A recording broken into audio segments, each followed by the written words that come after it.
In the early days of the British Empire, when trade winds carried ships across oceans and red uniforms marched under distant suns, not everyone celebrated the rise of imperial power. Behind the victories, the wealth, and the global ambition, voices of concern began to echo across Britain itself. They warned that an empire built on force, trade advantage, and cultural dominance would one day face moral judgment. These early critics would shape debates that still continue in the world today. Hello and welcome. I hope you are doing well today. Thank you for spending your time here as we explore a different side of history. Today, we go back to a moment when the British Empire was still young, still rising, and still forming its identity. But while many praised its strength, others questioned its soul. This is the story of the first critics of the British Empire, and how their voices challenged power long before the empire reached its peak. Before we begin, here is a question for you. Do you think the British Empire could have grown without causing suffering? Or was struggle an unavoidable price of expansion? The early 17th century was a quiet beginning for something that would reshape the world. In the year 1600, when the East India Company received its charter, few understood the scale of what was being set in motion. It began not with armies or formal colonies, but with merchants, navigators, and investors searching for profit across distant seas. The trading posts established in India were small at first. They were outposts on the edges of a vast and unfamiliar world. Local rulers allowed the English merchants to settle, trade, and store goods. Markets filled with spices, ivory, textiles, and saltpeter drew English ships like magnets. Plantations and ports slowly appeared, shaped by trade and opportunity. These were footholds, not fortresses, but they were enough to plant the first seeds of influence. By the first decades of the century, merchant wealth began to change society. Investors in London watched their fortunes rise and fall with every ship that left the docks. The East India Company gained privileges that shocked some observers. They could negotiate treaties, mint coins, build forts, and maintain armed forces. This unusual authority blurred the line between commerce and governance. It became unclear where the crown ended and where the company began. To many, it seemed like the creation of a private kingdom, operating far from home but growing stronger each year. Life in the company outposts demanded structure. Administrators managed trade, supervised warehouses, and handled negotiations. They wrote reports to London describing foreign courts, alliances, and opportunities for expansion.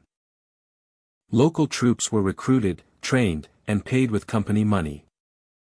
It was not yet a formal empire, but the foundations were being built with every agreement and every shipment of goods. Quiet decisions in distant trading houses would someday shape borders and governments. In London, the atmosphere slowly shifted.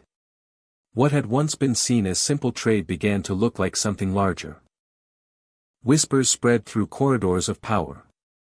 Could private merchants be trusted with military authority? Should a company have the right to rule foreign land? Some members of parliament feared a dangerous imbalance. They spoke of a state within a state. They wondered if loyalty lay with the crown or with profit. These concerns did not stop the company, but they set in motion questions that would echo for centuries. By 1624 the first sparks of open debate began. In Parliament, voices demanded answers. They asked how far the company's authority extended. They questioned the legitimacy of private war in distant territories. They warned that enormous wealth could corrupt politics at home. These were the earliest critics of what would one day be called the British Empire. Their doubts did not end expansion, but they built the first framework of accountability, however small it was at the time. The struggle between control and ambition had begun. Meanwhile, the company continued to spread. New ports opened. More ships sailed. Local alliances were made not only with trade in mind, but with strategy. Others were tense, influenced by the presence of armed guards at company gates. Step by step, the company learned how to operate like a sovereign power while still claiming to be a simple trading organization. The world was changing, and the company was learning how to change with it. Across Europe, rival nations watched with suspicion. The Dutch and the Portuguese controlled powerful trade networks, and England's growing presence threatened them. Naval clashes, contested ports, and shifting alliances made overseas trade a dangerous frontier. Even though the British state did not openly claim an empire yet, the struggle for dominance was already underway. Every negotiation and every fortified warehouse was a sign of rising influence. The empire was forming long before anyone spoke its name. Back home, the public began to hear rumors of this distant power. Travelers returned with stories of armed merchants, foreign rulers, and immense profits. Newspapers and pamphlets spread those stories across London streets. Some readers were fascinated. Others were afraid. They wondered what would happen if a private company became more powerful than the government that created it. These anxieties formed the roots of political debate that would grow stronger in later centuries. The Campagna's success had become impossible to ignore. By the late 1640s, England itself was turning toward a period of uncertainty and political upheaval.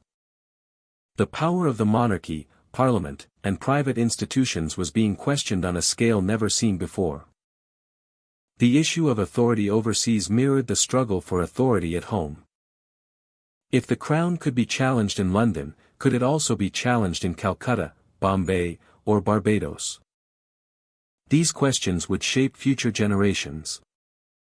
A world of contested power was emerging, and the British presence abroad was one part of that larger storm. The first half of the 17th century did not bring the empire as history would later know it. There were no grand maps yet marked in red. Many of the colonies were not fully established. The army was not vast. The navy was not global. But the principles were there. Trade, influence, alliances, and private authority became tools of expansion. In those tools, the future was already visible. The debates that began between 1600 and 1650 were the beginning of a struggle that would define the relationship between profit and power. This was the moment when the fate of an empire began to take shape, not on a battlefield but in the minds of those who questioned it. Criticisms wondered what price would be paid for wealth and influence. Supporters believed that trade would bring prosperity and strength. The conflict between these visions would continue for centuries. It started quietly, almost invisibly, in merchant offices and parliamentary halls. The beginning of debate became the beginning of empire, and the world would never be the same. The later decades of the 17th century brought a changing wind across the growing territories of the British Empire. Ships crossed oceans, trading posts expanded into footholds of authority, and wealth flowed back to merchants and investors. Yet in quiet meeting houses and church halls, a different kind of message began to take shape. It was not a call to rebellion or a demand to dismantle the world. Instead, it was a voice of reflection. It was a voice of reflection. A voice asking whether the foundations of empire were truly aligned with the moral expectations of the faith many claimed to uphold. As the 1650s unfolded, Quaker communities in England began to express discomfort with the direction of imperial policy. They saw the rise of forced labor in overseas territories, the tightening grip on local leaders, and the extraction of resources that benefited some while harming many. Their concerns did not roar across the political landscape. They whispered. Yet those whispers carried. By the 1660s, more clergy and reformers joined these private objections. They gathered in candlelit rooms, reading scripture and discussing the responsibilities of a Christian nation. They wondered whether dominance over foreign peoples could truly be justified as divine purpose. In sermons spoken to small congregations, questions surfaced about the difference between guidance and control, between influence and exploitation. The language was careful and respectful, but it lingered in the minds of those who heard it. During these decades, the empire's expansion continued with confidence. Ports thrived in North America. New commercial agreements connected merchants in London to markets across Asia and the Caribbean. Yet for some ministers, this achievement did not erase the moral burden. They asked whether prosperity built without fairness could ever be righteous. They questioned the spiritual cost of acquiring wealth through systems that demanded labor from those who had little power to refuse. This belief made them sensitive to reports of harsh treatment overseas. While others celebrated the growth of plantations and the strength of British trade, Quaker writers urged caution. They warned that a nation which ignored the principles of compassion risked losing its moral compass. They pointed to Scripture not as condemnation, but as a mirror meant to guide reflection. This sentiment found echoes among Anglican reformers who did not oppose empire outright but urged greater responsibility. Some advised that colonial officials should respect local customs and work with leaders rather than replacing them. They wrote letters to governors, reminding them that power was a stewardship rather than a prize. These voices did not stop the advance of imperial authority, but they complicated the narrative. They showed that not all citizens viewed expansion as an unquestioned good. By the 1670s, small religious societies formed to discuss the ethical obligations of a trading nation. Their argument centered on the idea that wealth gained through injustice could not guarantee long-lasting blessing. They argued that Christian identity required transparency, fairness in agreements, and respect for local governance. They insisted that strength did not need to rely on fear. In these meetings, hope and concern blended into a moral appeal for accountability. This developing criticism was not universally welcomed. Supporters of empire dismissed such concerns as naive. They claimed that prosperity strengthened the realm and ensured national survival. But the critics persisted. Their questions remained. Was authority meant to guide or to command? Did the pursuit of markets justify the erosion of community? Could a country truly honor its faith while benefiting from systems that left others at a disadvantage? In the 1680s, journals circulated with essays urging a more humane approach to imperial policy. These essays spread beyond religious circles and reached merchants and officials. Some nodded in agreement. Others set them aside. Still, the presence of these ideas showed that the debate was no longer private. The moral cost of empire had been placed on the table for public consideration. These writers knew they were not powerful enough to reverse global politics. They did not imagine their words would bring immediate transformation. Yet they believed that silence carried a spiritual cost. And so they continued, sermon by sermon, pamphlet by pamphlet, reminding their audiences that a nation could be strong without abandoning conscience. By the 1690s, these voices formed the first small roots of what would later become more organized criticism. They influenced future abolitionist movements and the later moral arguments against economic exploitation. The seeds planted in this period would not blossom for many decades, but they remained alive, passed quietly between generations. As the century closed, Britain stood at a crossroads. On one side lay success measured in silver, land, and influence. On the other lay the questions raised in those quiet gatherings. Questions about fairness. Questions about responsibility. Questions about what it meant to be powerful and still good. The story of 1652. 1650 to 1700 is not a tale of transformation. It is a tale of beginnings. It is the moment when conscience and empire first collided in public conversation. It is the moment when early critics asked the world to slow down, to think, and to remember that strength without mercy could not be sustained forever. Their voices were small. But they were heard. The world was entering an age of commerce powered by empire, industry, and the movement of goods across oceans.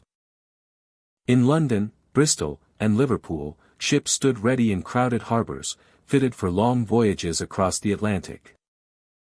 Their destination was the coast of West Africa, and their purpose was to take part in a system that would shape the century.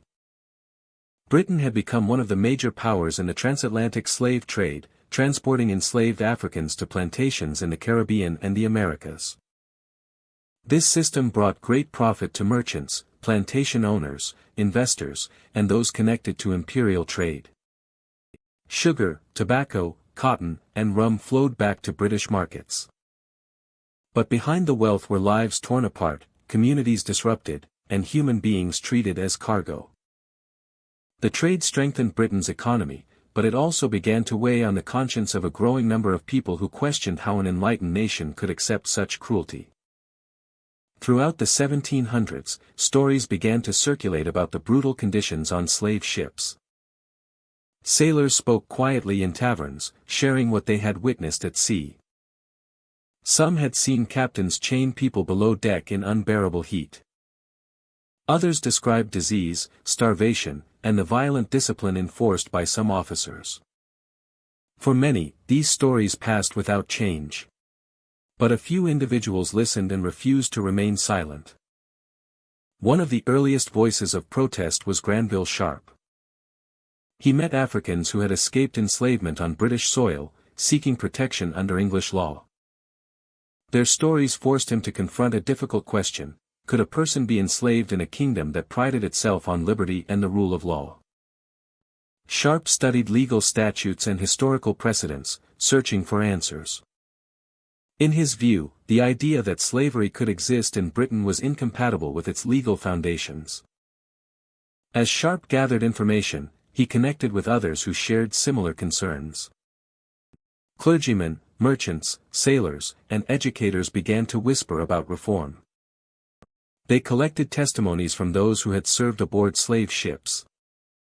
They listened to captains who regretted their careers and witnesses who described voyages where hundreds of people were forced into cramped holds for weeks at sea. These accounts created a picture of a system that was becoming impossible to defend. By the 1760s, criticism of the trade was spreading. Public lectures, letters, and pamphlets circulated among intellectuals. Coffeehouses became gathering places for debate. Some argued from a moral and religious perspective, claiming that no empire built on suffering could stand forever. Others focused on legal contradictions, questioning how a country that valued freedom could deny it to so many. A few challenged the economic logic itself, suggesting that dependence on the trade made Britain vulnerable to instability and resistance. Then came the case that would echo across the empire. In 1772, a legal hearing in London raised a direct question. Could an enslaved person brought to Britain be forced to return to bondage if they refused? The outcome would not end the trade, but it would become a landmark moment. The court decision suggested that slavery had no legal foundation on British soil. This ruling spread rapidly through newspapers and letters. For those seeking abolition, it was proof that change was possible. For those who profited from the trade, it signaled that their position might not last forever. This legal moment did not free the colonies or end the suffering overseas. But it opened a doorway. It forced the empire to confront the growing contradiction between its values and its actions. More voices joined the debate, including Thomas Clarkson, who would rise to prominence later in the century. Clarkson traveled across dockyards and coastal towns, interviewing sailors who revealed what had happened on their voyages. He documented each detail, creating a record that could not be ignored. His work transformed rumors into evidence, and evidence into the foundation of a movement. The atmosphere of the time was complex and tense. On one side stood plantation owners, investors, and political allies, who insisted that the trade was essential to Britannia's economic strength. They warned that ending it would ruin markets, collapse plantations, and weaken imperial influence overseas. On the other side stood those who believed that no wealth could justify the suffering of millions. They argued that an empire guided by profit alone could not claim to be civilized. As the 1770s progressed, the conversation intensified. Ships continued to sail. Plantations continued to operate. But the silence that had once protected the system was beginning to fracture. Reports of uprisings and acts of resistance reached British newspapers. Enslaved people across the Atlantic challenged their conditions, reclaiming their humanity in the face of overwhelming force. These stories reminded abolitionists that the movement was not only about law or morality. It was about lives currently being lived and futures still possible. By 1780, something irreversible had taken root. Criticism of the slave trade was no longer an isolated concern. It had entered public life, parliamentary discussion, and everyday conversation. Writers, activists, and religious communities were organizing. Their voices did not yet have the power to end the trade, but they had shifted the direction of history. The world had not changed overnight. The plantations continued. The ships continued. The suffering continued. But a spark had become a flame, and a movement had begun. The British Empire was facing a new kind of pressure, not from rival nations or foreign armies, but from its own citizens demanding a moral reckoning. The slave trade under fire did not end in a single decade. But between 1700 and 1780, the foundations of unquestioned acceptance began to crack. The critics had stepped forward. The evidence had been gathered. The public could no longer look away. History was shifting. And the struggle for abolition was only just beginning. The world of the late 18th century moved like a shifting tide. Streets echoed with the sound of change, printing presses thudded through the night. And in lecture halls across Britain, new voices rose with conviction. They spoke not as rebels, but as guardians of conscience. They believed that an empire without morality could not endure. Their warnings drifted through Parliament, university corridors, and crowded coffeehouses, where debates stretched long past midnight. This was the age of enlightenment, and ideas had begun to move faster than armies. Across Britain, questions surfaced that earlier generations never dared to ask.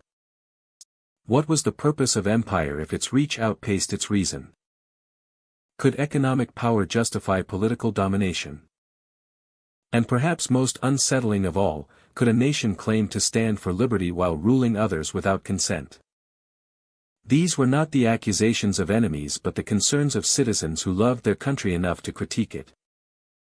Their voices became a mirror held up to the empire, reflecting both its accomplishments and its contradictions. Edmund Burke emerged as one of the most striking figures in this movement. The year was 1774 when he took his seat in Parliament, carrying with him a deep knowledge of history and a belief that justice must stand above ambition. He observed corruption in the East India Company's administration of India, where rapid expansion collided with administrative instability. Reports described mismanagement, economic upheaval, and decisions made for profit rather than governance. Burke argued that conquest without moral responsibility would eventually weaken the very nation that attempted to wield it. If power ignored principle, the empire risked eroding itself from the inside. He warned that imperial authority was not a trophy to be displayed but a burden to be carried with dignity. Without fairness, he believed the empire would lose not territory, but its soul. Some listened. Others dismissed him. Yet the ideas took root, spreading beyond the walls of Parliament and into the public imagination. Meanwhile, in Scotland, Adam Smith examined empire from a different lens. His focus was not administration, but economics. He studied trade patterns, market behavior, and the fragile balance between wealth and instability. Smith argued that monopolies never served the common welfare. Artificial control over trade, he believed, could temporarily enrich a company or a crown but would eventually undermine innovation and growth. Forced markets, restricted ports, and limited competition made empires brittle. True prosperity required openness, flexibility, and cooperation rather than domination. He envisioned a world where nations prospered together rather than in opposition. While he did not call for the end of empire, he challenged the notion that expansion alone guaranteed success. His ideas spread through universities and reading societies, reshaping the conversation. In the years ahead, his theories would influence statesmen, merchants, and ordinary citizens who wondered whether the old systems could survive the new world forming around them. This period also saw the rise of philosophical salons, informal gatherings where teachers, lawyers, merchants, and young thinkers debated the foundations of authority.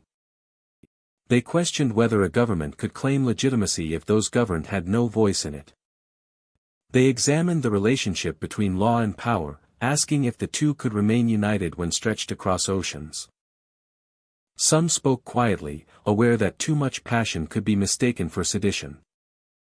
Others spoke boldly, believing that silence was the greater danger. These conversations did not call for revolution. Instead, they called for responsibility. They demanded that Britain align its actions abroad with the values it celebrated at home. Liberty, fairness, and accountability were more than patriotic words. They were standards to be upheld. If the empire could not meet them, then change was necessary. These critics were not turning away from Britain. They were trying to guide it. The decades between 1760 and 1800 became a crossroads. On one path stood tradition, hierarchy, and the certainty that empire was destiny. On the other stood reason, reform, and the belief that even great powers must adapt. Citizens began to understand that influence was not only measured in territory, but in reputation. A nation could conquer land, but it could not easily conquer the opinions of the world. Public trust mattered. Global perception mattered. The future would not be shaped by might alone. As the century drew toward its end, debates intensified. Some feared that too much reflection would weaken authority. Others argued the opposite, believing that examination made a nation stronger. Truth did not damage institutions, they said. Corruption did. Empire could endure, but only if guided by conscience. The Enlightenment had not destroyed faith in Britannia's power. It had refined it. This era revealed something profound about the human voice. An empire may command soldiers and ships, but ideas remain impossible to silence. They travel where borders end. They linger in the minds of those who hear them. Burke's insistence on justice, Smith's vision of economic balance, and the countless unnamed thinkers who challenged the status quo all contributed to a legacy that outlasted the 18th century. In the end, the Enlightenment did not collapse the empire. Instead, it changed the questions people asked of it. And questions, once spoken, cannot be unspoken. They remain in the air like echoes of the past, reminding every future generation that power must answer to principle. And ambition must answer to accountability. In 1776 the world watched a fracture form across the Atlantic. 13 colonies in North America declared independence. And the British Empire felt the shock as if a great iron beam had cracked under its own weight. It was not the first challenge Britain had faced, but it was the most symbolic. Subjects who had once flown the flag of the crown now raised their own banner and claimed the right to walk away. The event sent ripples through London, through Parliament, and through the minds of those who believed the empire was permanent and unquestionable. In the streets around Westminster, the early morning fog carried quiet conversations. On corners and in coffeehouses, citizens murmured about rebellion. Some spoke with disbelief. Others with fear. A few admitted a strange sense of admiration. News traveled slowly by ship, but the weight of it arrived all at once. Pamphlets printed by hand spread across bookstalls. Newspapers carried urgent headlines in heavy black ink. The American colonies, once distant and manageable, had become the source of a new and uncomfortable question. If an empire could lose its territories, was it truly an empire at all? As the year unfolded, Britain looked inward. Members of Parliament debated policy in long sessions that stretched into candlelit nights. Some insisted that the rebellion was only a temporary spark and that force would restore control. Others argued that the message from across the ocean was a warning that could not be ignored. Beneath the surface of these discussions was a deeper fear. That perhaps the empire had grown faster than it could be managed. That perhaps the cost of expansion had finally come due. In London, printers found profit in controversy. Thousands of pages rolled from the presses, bound and scattered into circulation. They described the conflict, the demands, and the ideals that had led to separation. Certain publications supported the crown and insisted rebellion must be punished. Others suggested a more unsettling point. That maybe those who declared independence had reasons. That maybe loyalty could not be forced across oceans. This was the beginning of a quiet revolution in thought. A moment when even loyal subjects began to question the stability of imperial control. Public opinion shifted like the tide. Crowds gathered near the Thames where sailors unloaded cargo from merchant ships that still crossed the Atlantic. These ships brought tea, timber, cotton, and news of battles. The losses stung.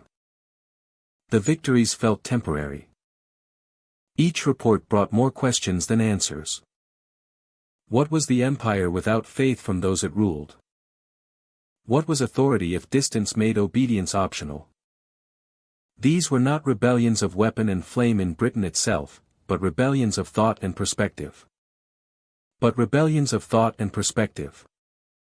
These rebellions spread from universities to taverns, from aristocratic halls to factory floors. The British government recognized the danger of these ideas. Control was not just maintained with armies and fleets. It was maintained with belief, reputation, and the assumption of unshakable strength. In 1776, that illusion cracked. A single declaration from the colonies revealed that power could be resisted. It showed the world that the empire was not invincible. More importantly, it showed Britain that the cost of keeping control might one day outweigh the benefits of expansion. Across the countryside, letters passed between families with sons serving across the sea. Many wondered why the conflict had grown so large, why a distant land mattered enough to risk so much. The answer was never simple. It was commerce, territory, pride, political influence, and the belief that to lose ground once meant it could be lost again. The empire clung tightly because it feared what would happen if it loosened its grip. Meanwhile, in the heart of London, there were individuals who viewed the moment not only with worry but with curiosity. Philosophers, political thinkers, and reformers gathered in private rooms to speak freely. They asked whether the empire could continue to expand without breaking. Whether a new approach to governance was needed.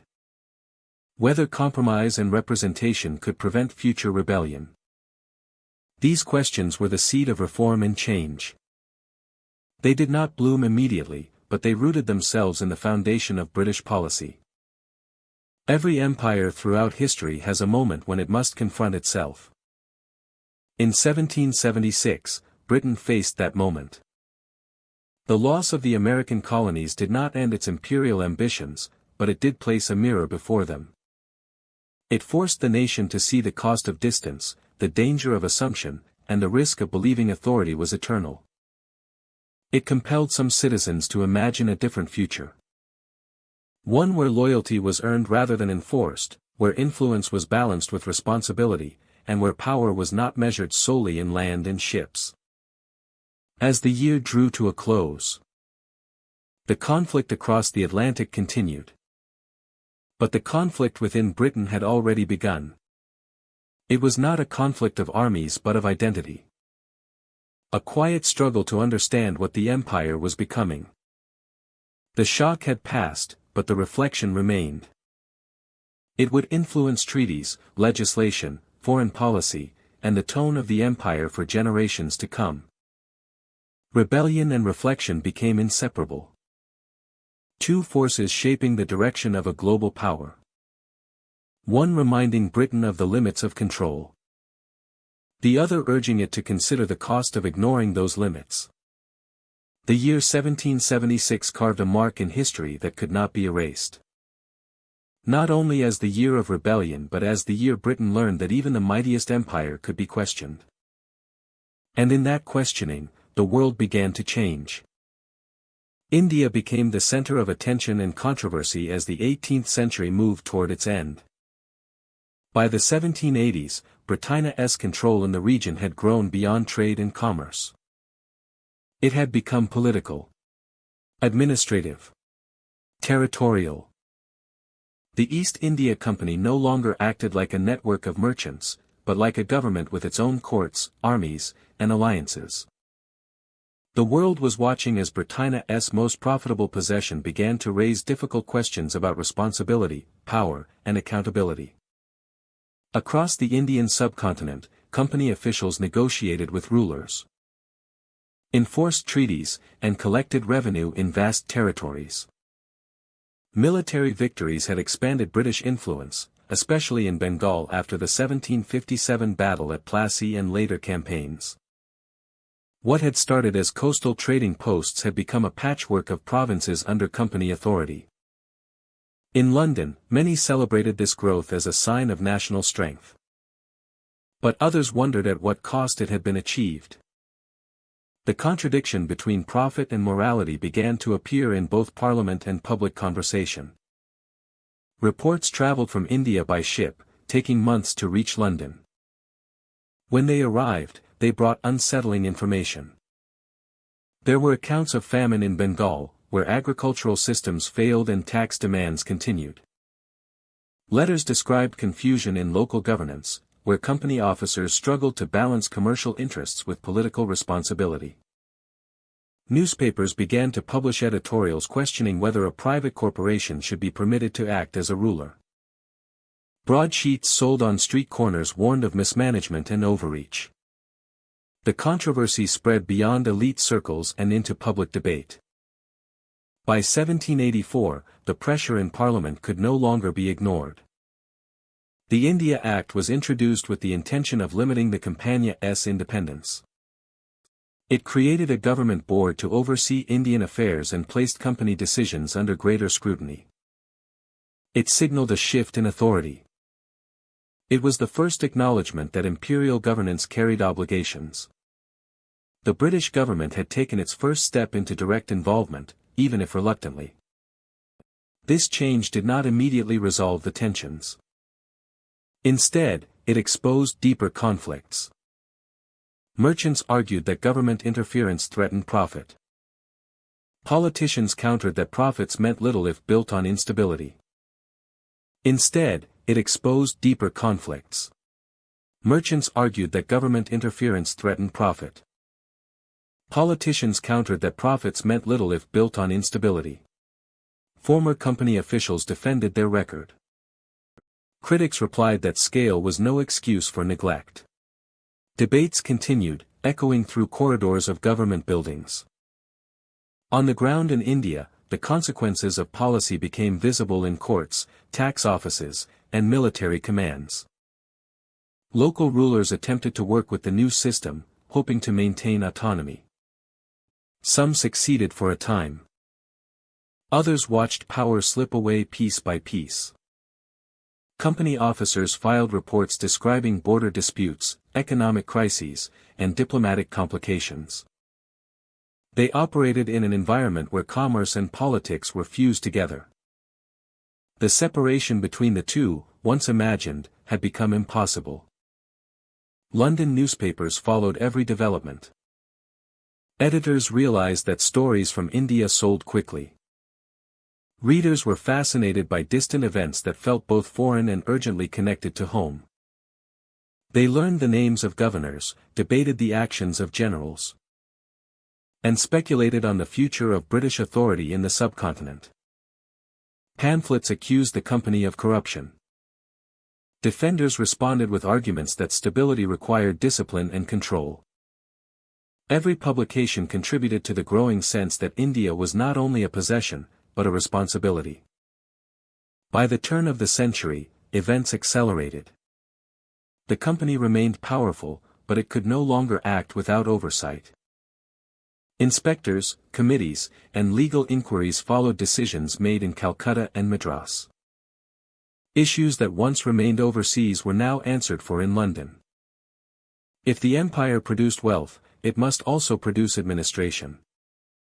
If the empire held territory, it must answer for the condition of the people living there. From 1800 onward, new reforms attempted to restabilize the system. Some were administrative adjustments. Others sought to regulate trade, taxation, and local governance more clearly. Debates intensified when the company's monopoly on trade was questioned. Private merchants wanted access to Indian markets. Humanitarian advocates argued that monopolies encouraged exploitation. Political reformers warned that without transparency, the empire would collapse under its own contradictions. In 1813, another turning point arrived. The renewal of the Compania's charter forced Parliament to confront the same arguments that had emerged 3 decades earlier. This time the outcome was more decisive. The monopoly on Indian trade was reduced, and the government asserted stronger legal authority. Missionaries were granted permission to enter India officially, marking a shift from purely commercial interests to ideological involvement. The empire now included education, religion, and cultural influence as part of its agenda. Responsibility had expanded beyond economics into society itself.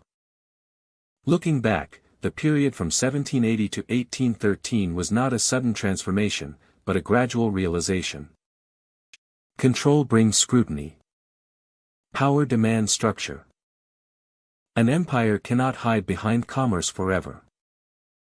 India became the center of controversy because it revealed the unresolved questions of imperial rule. Who held authority? Who carried responsibility? Where did the duties of governance begin and end? These questions did not end in 1813. They would continue to shape the next century of British policy. The story of this era is not only one of expansion, but of awakening. It was the moment when Britain understood that empire was more than territory. It was administration, consequence, and accountability. India became the proving ground for these lessons. The debates that began in this period would echo through future reforms and future crises. The subcontinent had become the center of an argument that would define the modern shape of imperial rule. The Abolition Victory 1807. The year 1807 stands as one of the most significant turning points in British imperial history. For decades, the transatlantic slave trade had been a central force in the empire's global economy. Ships crossed oceans carrying goods outward and human lives inward, fueling industries, ports, and profits. But within Britain, a different current began to rise.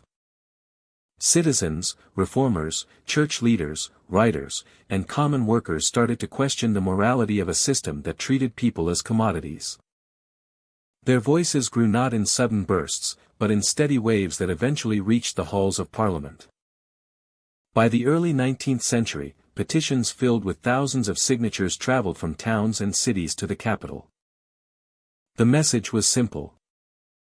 A nation that prided itself on justice and faith could not continue a trade that denied both.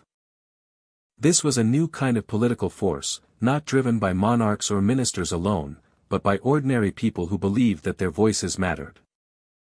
They stepped into meetings, gathered in lecture halls, and organized societies dedicated to ending the trade. Each name on a petition represented a choice to speak out at a time when silence was easier. The movement did not succeed immediately. It faced strong resistance from merchants and political figures who argued that the trade protected national wealth. They warned that ending it would damage the empire. Yet even those arguments could not silence the shift that had begun. For the first time, criticism did not exist at the margins. It entered public debate, influencing newspapers, sermons, and street conversations. The pressure built slowly but consistently, creating an atmosphere in which the status quo no longer felt secure. When the year 1807 arrived, the outcome was not guaranteed. Supporters of abolition understood that they were challenging entrenched interests. But what made this moment different was the scale of concern. Public opinion had become impossible to ignore. Parliament debated the future of the trade while the nation watched. In those debates, an idea emerged that had once seemed unthinkable. The trade could end. Britain could choose a different direction. The passage of the Act in 1807 was not a complete victory. The system of enslavement still existed in colonies across the empire. And the struggle to end it entirely would continue for decades. Yet this moment mattered because it signaled something new. It showed that citizens could shape imperial policy. It showed that voices without wealth or rank could influence decisions once reserved for the powerful. It showed that moral pressure, when organized and persistent, could change the course of history. In coastal towns, where ships had long carried their cargo across the Atlantic, reactions were complex. Some celebrated the news with relief and pride. Others looked with uncertainty at what it would mean for their livelihoods. But even in those moments of doubt, the larger truth held. A system that had been defended as necessary was now officially condemned by the state that once protected it. The empire had taken a step toward acknowledging the human cost of its expansion. This shift did not erase suffering. Nor did it rewrite the past. But it opened the door to future reform. Anti-trade patrols began to monitor the Atlantic, intercepting ships that attempted to continue under false pretenses. New laws sought to reinforce the ban, though enforcement was often inconsistent. Still, the act remained a foundation. It was a statement that the direction of the empire could change because people demanded it. The transformation was not only political but cultural. Writers published reflections on the victory, urging the public not to see the moment as an ending but as the start of responsibility. Church groups emphasized that virtue required persistence, not celebration alone. Campaigners turned their attention toward ending the institution of slavery itself, understanding that the trade was only one part of a larger system. Their work would continue into the 1830s and beyond. Looking back at 1807, the victory is more than a date. It is a turning point where ideals overcame inertia. It is the moment when Britain faced the weight of its own economic interests. And chose to shift, even if slowly, toward conscience. It revealed that policy could bend to morality, not just to profit. But it changed what the empire could be. It is a moment that will be remembered for generations to come. The story of this year is not a triumph free of complexity. It is a reminder that progress often arrives in stages rather than leaps. It is shaped by countless individuals whose names do not appear in textbooks. Their signatures, their meetings, their speeches, and their persistence created the pressure that governments could no longer avoid. Without them, there would have been no vote. Without them, history would have continued unchanged. The abolition victory of 1807 stands as a testament to collective voice. It marks the beginning of a long and difficult path toward justice that was not complete, but undeniably underway.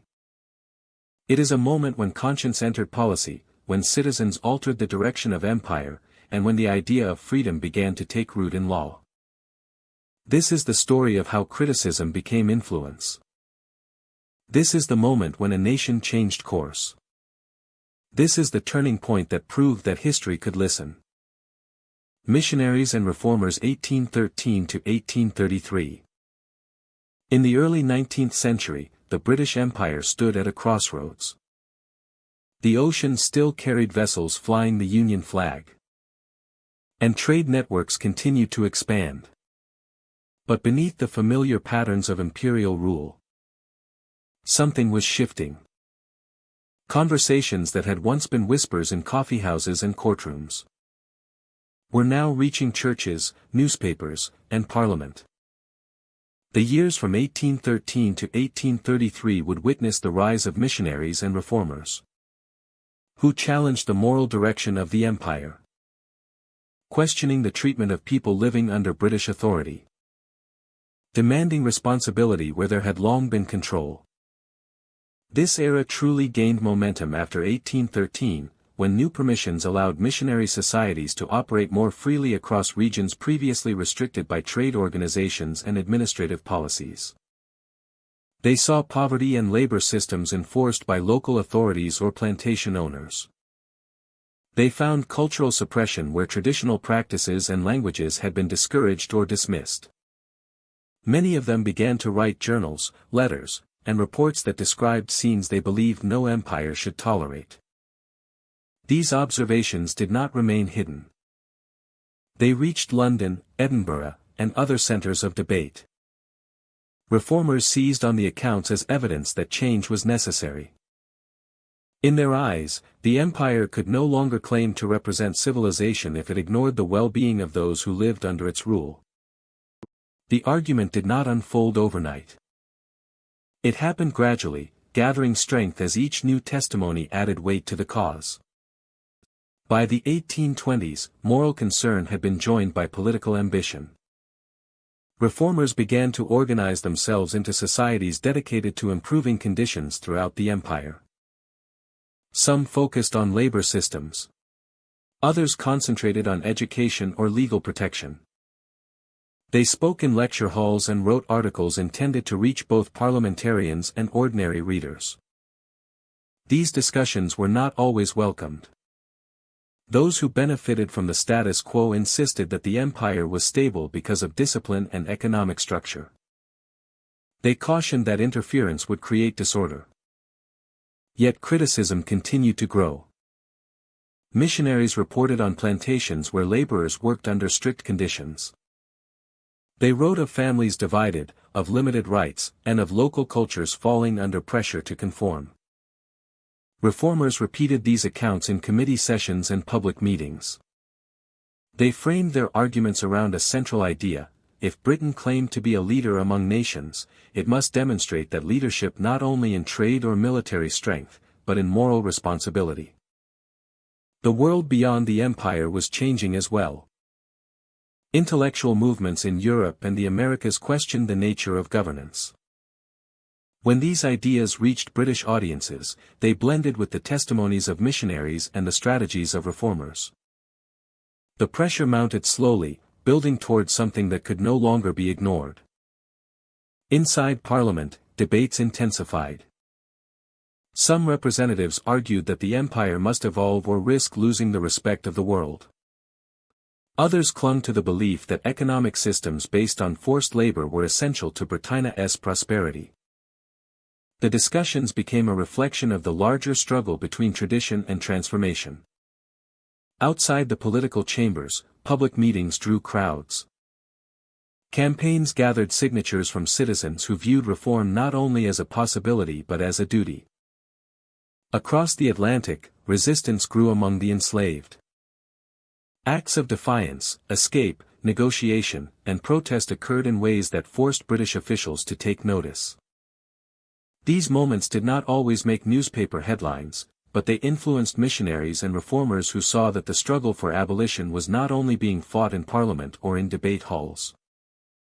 It was being fought in fields, homes, churches, and communities throughout the empire. As the 1830s arrived, the combined forces of moral pressure, political advocacy, religious activism, and acts of resistance had created an environment no longer dominated by silence. After decades of campaigning, the Slavery Abolition Act passed through Parliament. It marked the legal end of slavery in most territories of the British Empire. The decision was not perfect. It did not erase suffering. It did not undo history. It did not immediately end systems of inequality. But it was a line drawn across the century, one that separated what had been tolerated from what would no longer be defended.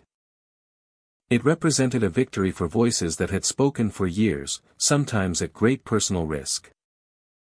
After 1833, the work of missionaries and reformers did not end. Instead, they shifted from campaigning for abolition to confronting the legacy that slavery had left behind. They turned their attention to labor reform, education, land rights, and cultural preservation. They understood that legal change was only the beginning. Social change, economic access, and respect for identity would take longer to achieve. Between 1813 and 1833, the British Empire learned that authority was not enough to maintain legitimacy. It needed accountability. It needed reform. It needed to listen. The missionaries who traveled far from their homes, the reformers who spoke in crowded chambers, and the communities who resisted oppression all contributed to a transformation that reshaped the empire and influenced debates around the world. This chapter of history remains a reminder that change does not arrive in silence. It is spoken. It is written. It is demanded.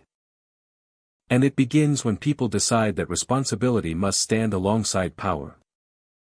The year 1857 arrived like a storm on the horizon, gathering strength long before it finally broke. Tension had been growing across India for years. Policies shifted rapidly, taxes strained communities, and cultural and administrative changes pushed deep into daily life.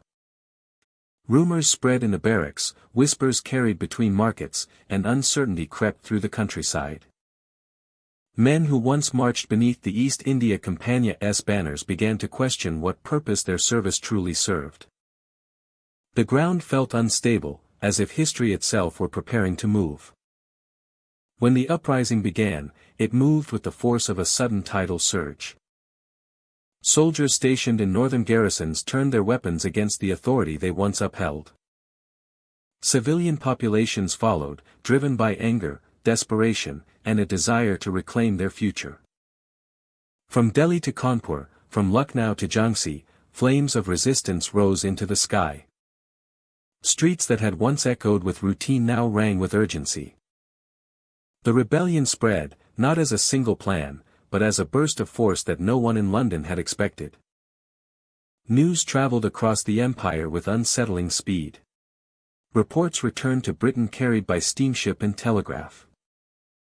They described shattered lines of communication, contested cities, and a crisis that neither government ministers nor the East India Company could dismiss.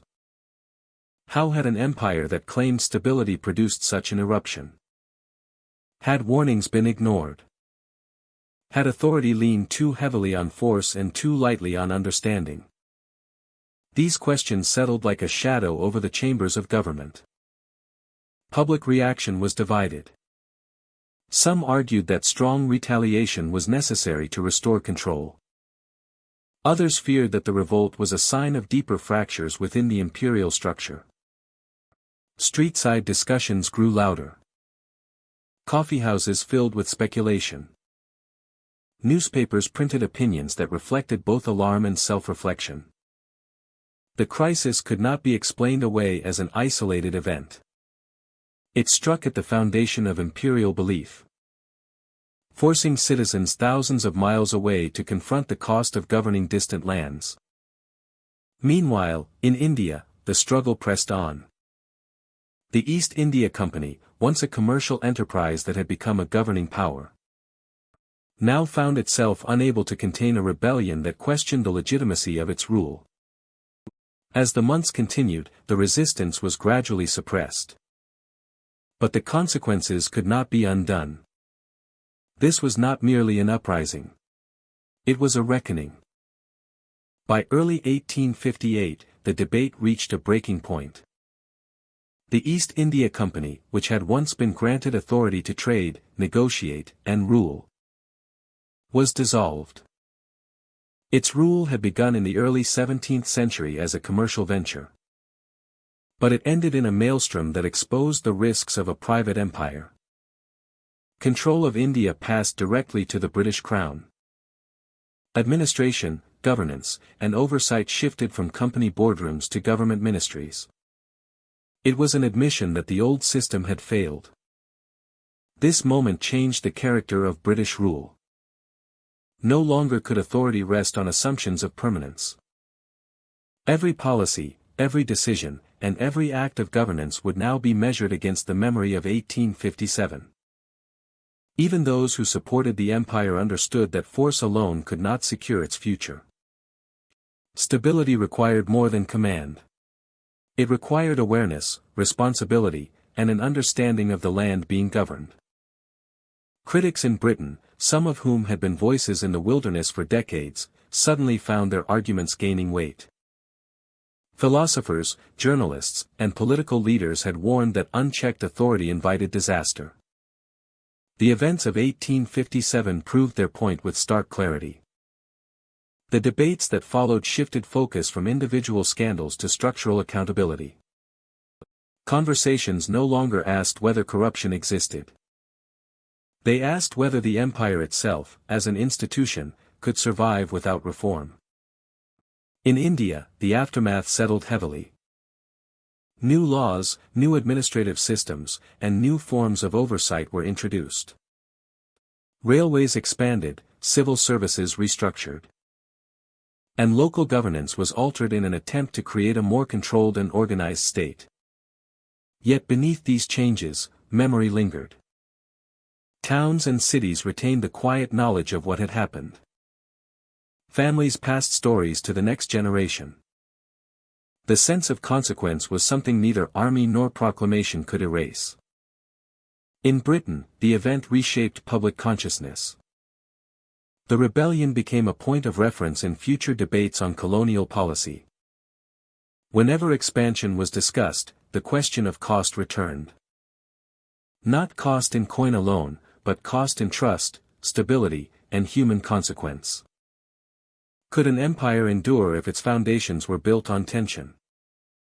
Could loyalty be commanded rather than earned? These questions lingered in the background of political discussion for decades to come. By the end of 1858, the empire that emerged was not the same as the one that had entered that year. Change had been forced, not chosen. Not chosen. It exposed the limits of absolute authority. It exposed the fragility of power stretched across continents. It showed that history does not always bow to administration. Sometimes, it strikes back. This was the cost of empire. Not only the battles fought on the ground, but the reckoning that followed in its wake. The Revolt of 1857. Often called the First War of Independence and the Sepoy Rebellion, stood as a turning point. It forced Britain to confront the weight of its decisions. It forced architects of policy to look beyond strategy and toward consequence.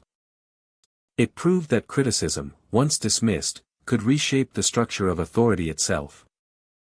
In the end, the uprising did not end British rule in India.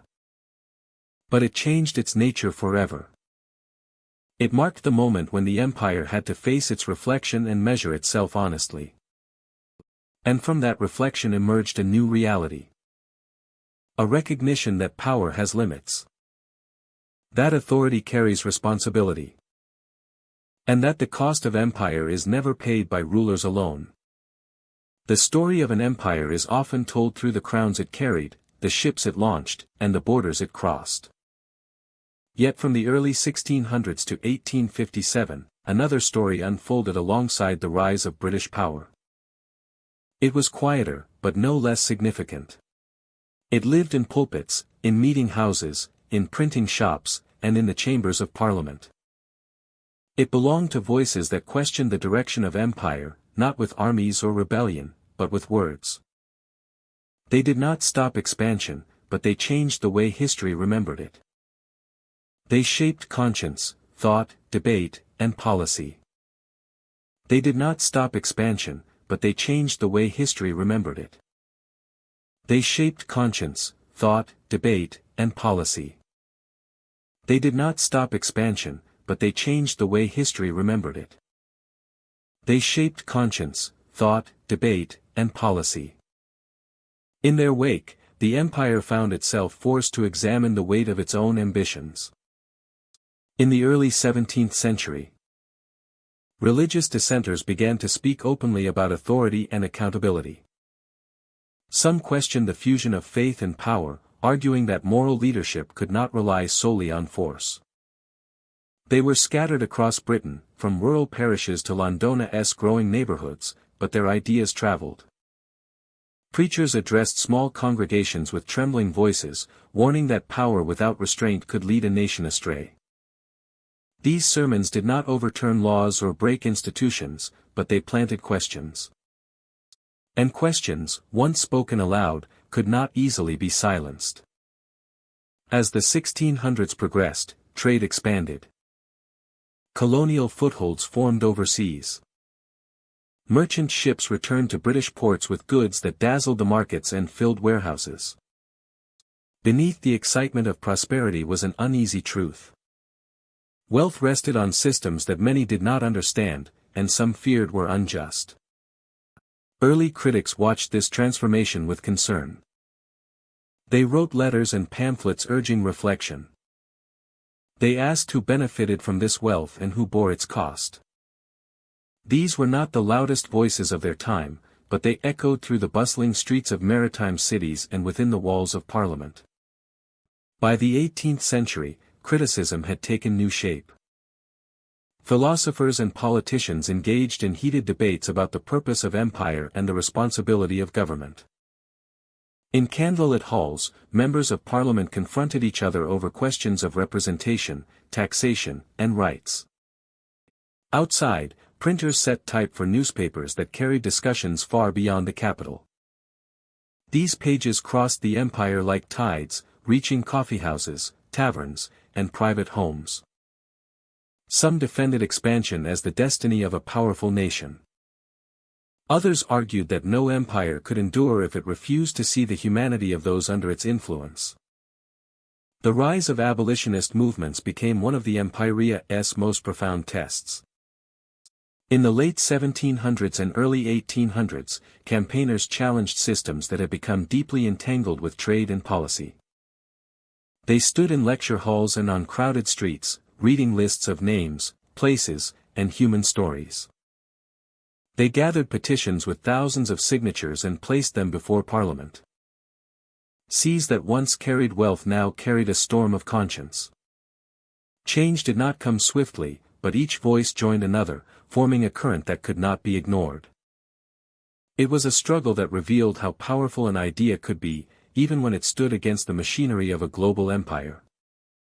Meanwhile, in Britain's colonies and territories, local leaders, scholars, and reformers added their voices to the conversation. Some wrote in English. Others spoke in their own languages, translated later by sympathetic hands.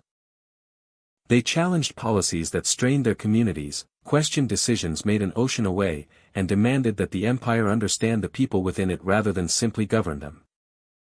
Their speeches and writings traveled back to London, carried by travelers, merchants, and envoys. Step by step, they reshaped the narrative of authority.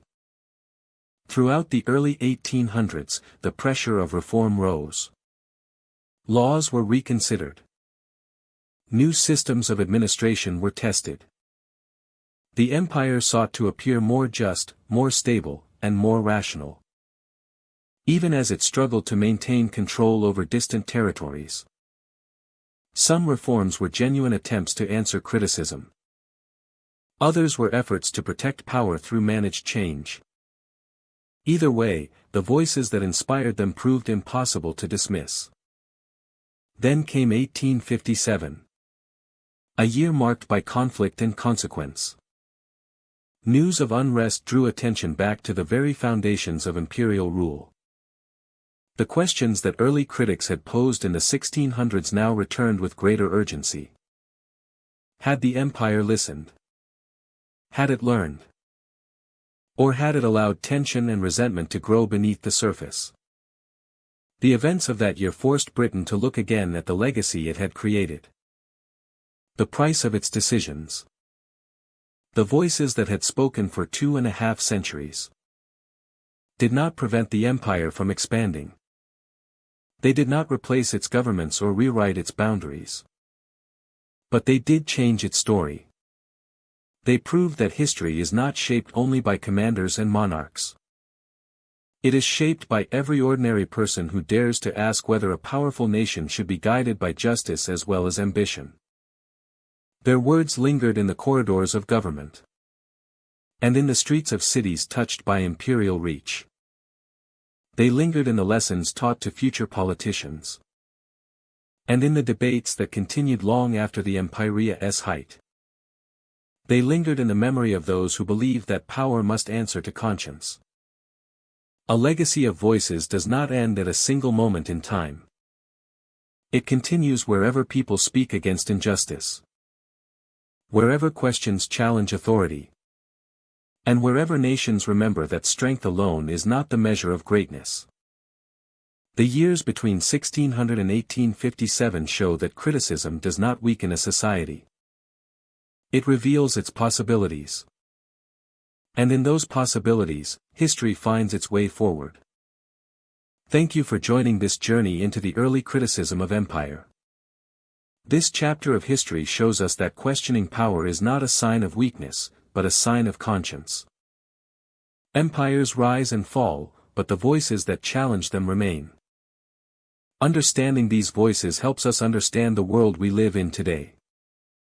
Until next time, take care, stay curious, and keep exploring history with an open mind.